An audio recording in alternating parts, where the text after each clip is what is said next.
So early in the season, it feels like this team is more dynamic. A lot of goals coming everywhere from multiple players, and not a fluid movement. Is that something that you work tactically, or just the evolution of the team so far? I think it's a little bit of everything. I think it's something that we harped on last year, but I think it's also important to understand the individual player skill sets. If they're not runners, and everyone wants to come to the ball, you're not going to create space for other players to get on the ball. And so we've been deliberate that, obviously, with Goes on the front line, Sanabria on the front line, Serge on the front line, and Morgan. These players are very dynamic in their movements, and I think that's why we've been really good in transition as well. The other part is we want those front three to be able to move freely within the confines of our structure. So at times you'll see Serge on the left, Diego in the middle, Morgan on the right. And throughout the game you can do it. And the most important thing is that from that position we have to defend as well. So there's a lot of things that go into it, but I think it's really building upon what we wanted last year, the player profiles that we have this year, and the chemistry of the group and the feeling within the group has definitely helped that as well. And kind of like a little more bold question, if I can. Is this team ahead of where you expect it to be, or is this just the starter for all of them? Yeah, I'll be honest. I think you don't know what players are going to bring when you recruit them, right? Morgan was a player that we thought can definitely help our group. I didn't know that he was going to be so great in combinations, the decision making, his speed, his power. These are things that are hard to assess within our group. And you could say the same with Serge Solans, his explosiveness, his goal scoring threat, his movement off the ball. And you could say the same with Juan Sanabria as well. And so when you don't have these players, your expectations aren't going to be that you're going to be where we're at. It was obviously a lot less. We have to build this group. But I'm pleasantly surprised. And I still think we can continue to evolve. I don't think this is it. I think the better understanding we have, the more relationships we can build throughout the season, I think the more dynamic our attack will be. So I think we still have room to grow. Thank you, Coach. When you get kind of a last minute sort of schedule change like this, it essentially gives your guys, I don't want to say a week off because it's not a true week off anyway. How do you sort of adapt, and do you feel like you guys adapted well enough to be able to focus on yourselves right now? And I don't know if that required maybe some minor schedule changes for you guys? Yeah, I think the biggest thing with our group has been adaptability, really from the first game of the season with a bunch of players being out. And I think when you overcome a lot of hurdles early on, then schedule changes aren't a big deal. They don't get razzled when we don't. And this last week we really focused on a couple aspects of our game: final third finishing, set pieces, and defending in transition. And I think those are things that are areas that we're good at, but we want to be better at, and defending in a low block as well, because we've conceded a goal every game, and that's something that we want to continue to improve upon. So I think for us, it was really about only us. And then obviously we'll make tweaks and adjustments for teams as they show up on the schedule. Does anybody this week stand out to you that kind of jump out like, oh, that's something? In this game here today? Whether today or just this week in general? Or? Yeah, no, I'll just say today I thought Lineker was fantastic, and I think the proof is in the pudding. He's been exceptional with the Monarchs. And I think that's why, talking about being a developmental club is giving these guys opportunities to showcase themselves. I thought he was great today. I thought the young ones, Felix and Lincoln, and Hunter even, were really, really bright. And that the youthfulness of these under 18 players coming up with the first team and still playing as if they're with the under 18 teams. In other words, just not giving the ball to Diego or to Morgan because they're with the first team, but expressing themselves is pretty awesome. So I'd say those guys, and I think everyone else did a really good job. Pablo Ruiz, I think was good today, and he's been working his tail off to get back into rhythm and form and kind of overcome that psychological hurdle that he's had with his injuries over the past few years. But I thought he was bright as well. A little bit on that note, you mentioned Lineker, but not just about him. When you're bringing somebody up from the Monarchs or an academy player, that kind of thing, obviously scoring a couple of goals is nice, but what's kind of the main thing that you look for that makes you go, hey, this guy may be ready for a next move up, whether it's to the first team, to the fringes, to maybe an academy kid, to the Monarchs, like that kind of thing? Yeah, I think the biggest thing for me, Sean, is always the speed of play, right? So you can think the game and execute at the academy level or the Monarchs level, but that's probably 2 or 3 levels below what they're going to encounter when they're playing in LAFC or San Diego. You just don't get the time on both sides of the ball. So attacking wise, in Lineker's case, is can you execute these actions with Lucas Engel, with Philip Quinton, with guys that are playing first team games, right? And so I think that for me is the biggest thing. Whether or not they score or they're perfect on the day is irrelevant. It's really about can they consistently make the best decision in a game that's much faster than the level that they're currently playing at.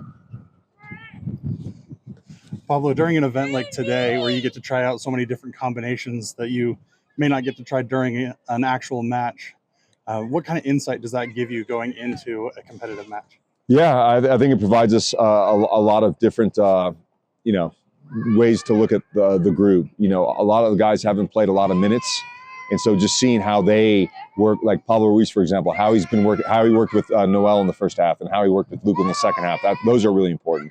The guys up front that don't typically play with each other, where it was Lineker and Victor and Morgan, and how that combination works. So I just think it's good to see the guys that haven't had a lot of minutes and see if they're up to speed, which most of them were, which was great for us to see. Like Dominic Marsuk, for example, I thought he was busy on the flanks and he hasn't got a lot of playing time. And so I think it breeds a lot of confidence in the group to be able to mix the teams like this and have a real competitive match. And that's why, we brought the referees and we wanted to play in the stadium so that everyone gets a feel. And even for guys like Mason, who hasn't seen an opportunity this year, this is a big moment for him to be in front of goal and to command his box and get that feeling again, because you can't mimic these actions when you're training at your practice field with just training jerseys. Right. Then one player that we haven't had a chance to see this year is Juan Arias. Is there a plan to get him back in? Does he have minutes that he's approved for by training staff? Great question. Those are conversations that we've had this week. We've been really patient with his. He had a sports hernia type injury, and so the medical staff has been really good with the performance staff and building him up in a way that he can get out to the field. And now it's really that next layer is putting him out there, and I think hopefully in the next week we'll have him training full with the group and seeing him. He's a real talent and has been hampered by this for quite some time. So. It's a chicken or the egg, because his situation is we got to get him on the field and we got to see, if he can overcome this injury. But he's making great strides, and I think if we can add him to the group, we'll have an even better back line. Thank you. And then you are a pretty avid reader. Is there anything that you're currently reading right now that you would like to share with the masses? The book that I just finished up was Never Split the Difference, and it's basically a negotiating tactic. And negotiating not only in terms of in this particular, the author's an ex-FBI kidnapping, top of the line, a negotiator. But what it really talks about is how coaches can negotiate with players, spouses can negotiate with each other, and whilst you're doing that, you're never splitting the difference. You're not there's no compromise in it, and you understand the emotional aspect of negotiations and how to disarm the person you're negotiating with emotionally so that you can get what you want and make it their idea, which is quite brilliant for coaches. Thank you, Coach. Pablo, este receso que ha habido, ¿tú crees que te perjudica o te beneficia? Entonces, para que tengas tiempo, por ejemplo, como hoy, hacer un partidillo y arreglar más cosas de tu sistema, o bien te rompe el ritmo del equipo. Eso no te puedo dar la respuesta después del partido contra San Diego, ¿no? Pero mientras tanto, yo creo que es un grupo que hemos tenido muchos desafíos en el campeonato y seguimos para adelante. Si nos cambian un partido, seguimos entrenando en las cosas que necesitamos entrenar porque todavía nos falta mucho. Pero para mí, la mentalidad del grupo, no tomar estos momentos malas, pero usándolo para mejorar el grupo es muy importante. ¿Qué conclusiones sacaste del partido? Pues varias, ¿no? Yo creo que el Lineker jugó un partido buenísimo y ahora que se lesionó el Jesús, vamos a necesitar una opción, especialmente como tenemos 3 partidos en la semana que viene y el Aiden Herzakani todavía no está entrenando en el grupo, vamos a necesitar jugadores. Eso fue muy lindo. Y también para ver jugadores como Pablo Ruiz, que no ha tenido mucho muchos partidos y hoy día anduvo muy bien, pero viene entrenando muy bien las últimas 2 semanas en el gimnasio, en la cancha, y eso para mí es muy importante para el grupo. Los jugadores que necesitan minutos, jugar en un estadio así, con gente y con las playeras, y para ganar el partido. Y estoy muy contento con el esfuerzo y la calidad del grupo. Yo sé que tienes un problema en el centro del campo, un problema positivo. Si tienes tantas opciones, ya tienes más o menos definido, porque sé que has estado variando, quizás es donde más movimientos. No, yo creo que el único jugador que es el clave del medio es el Noel.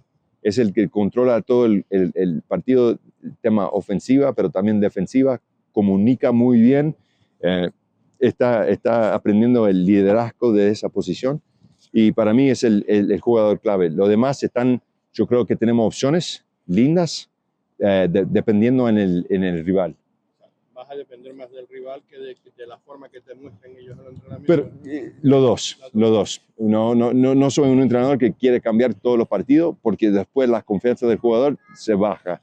Pero en esta semana que viene vamos a tener 3 partidos, vamos a tener la posibilidad de ver dónde están, y seguimos entrenando y mirando, porque la forma de un jugador es muy importante también. Sin duda. De cara a los próximos partidos, 2 en casa muy importantes, contra 2 rivales importantes también de la liga.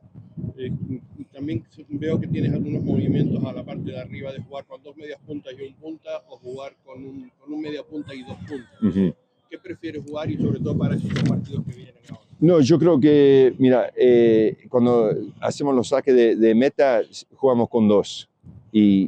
Pero normalmente tenemos 1, porque los días que tenemos, como el Morgan, queremos que pica el espacio, pero también estar cómodo hacer combinaciones con el Diego Luna, que no es uno que va a picar el espacio.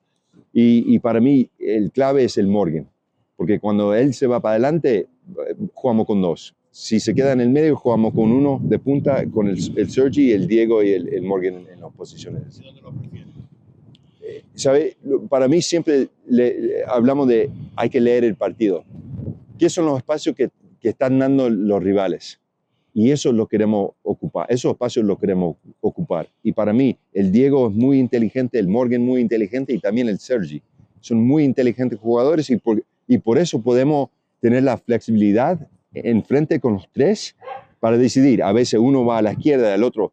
Lo más importante para mí es que cuando perdemos balón, entienden cómo defender en las posiciones que no son, ¿cómo se dice? Posiciones claras, digamos, o definidas, ¿no? Definida, eso. La última cosa, es decir, para cara a los rivales, 3 partidos seguidos contra San Diego y contra Inter de Miami, la especial, digamos, la circunstancia especial de Messi, Inter, etcétera. ¿Cómo te planteas esos partidos? A tus jugadores, ¿cómo lo afrontas? Sí, como siempre, tenemos que tomar cada partido uno por uno. El primer desafío es el San Diego. Son un muy buen equipo, son difíciles de defender, pero nos van a dar espacio para atacar. Si podemos definir nuestras oportunidades, vamos a salir bien. Si no, el partido se hace difícil. Y después miramos cómo queremos enfrentar a Miami. Nunca quiero poner tantas cosas en la mente de los jugadores. Ellos saben el calendario, saben quién vamos a jugar, pero es muy importante enfocar el primer rival, que es el San Diego. Bueno. Good? Right. When the schedule change came out, you said you and your staff wanted to use the week to raise and lower the tempo. How has that gone, say, a weekend? Well, I think it was after today, just watching the last probably 10 minutes, it got stretched, tired legs, and the reason for that was the load for this week was probably a little bit too high, and which is fine. We just got to bring it right back down to the start of next week, right? So we can always mess with the loads, but you always have to complement whether it's a low load, then the next week starts high. If it's a little bit higher than we projected, we're going to have to start next week low and ramp our way up and make sure that the guys are in the best physical condition, mental condition to approach the San Diego game. And then something that we've talked about, and your other staff have talked about all year so far, is changing the tempo in the game. Whether to speed it up, slow it down, when to step on the ball. Does a week like this help you with that kind of granular detail work? Yeah. Does it set you back? No, yeah, I mean, I think that it's really hard to mimic that in a training week, just because again, it's real start, and a lot of those decisions come in moments where you're fatigued, and so when we're training, we don't fatigue the guys. We want them operating within our game model, which is a very high pace. So we have to have the right type of recovery. So those game management things are more. We tend to do more of those on our recaps. And then be deliberate in the phase, but it's again, it's like practicing PKs. You can practice them all you want. You got to get in front of the goal with a full stadium, and you got to execute. It's one of those weird ones. But what I will say is we have been really deliberate in the final third piece. And I know we've been scoring goals, but there's so many actions where we've left ourselves short. In the last game, we could have probably scored 2 or 3 more. So that's just an area where I think if we have a better understanding of what that looks like in that phase of the game, we'll be able to score more goals. Thank you. Last one for me. This week, there's been a lot of cross. The Royals were doing it with Academy kids all week in training. It's been a mix of Academy and Monarchs and with the guys. What does that show you about the players that a fan might call, I know you wouldn't, but a fan might call the first team? What does that show you about them when they're training with these other guys? Well, one, I think is that they're bought into the ethos of the club, which is we're going to always be a development club, and the onus is really on the experienced guys to bring them along. And I think even today, like some of the young guys made a couple bad decisions. You didn't see arms getting thrown up in the air. You didn't see guys yelling. They just got on with it, and I think that's a big part of the culture that we've created. And for the young guys, I think they were exceptional today. Seeing guys like Lincoln, Felix and Hunter, I think the future of this club is really, really bright. And I'll say it again, but without the experienced guys of Morgan and Engel and Stein and these Acatronis, you can go on and on, Hoffa, unless you have these guys to exemplify what it means to be a pro, these young kids wouldn't have a point of reference to look at and try to aspire to. So I think it's great. It feels like it feels one club. We're behaving one club. And that's, I think, the feeling that I have within the group at the moment. Awesome. Good.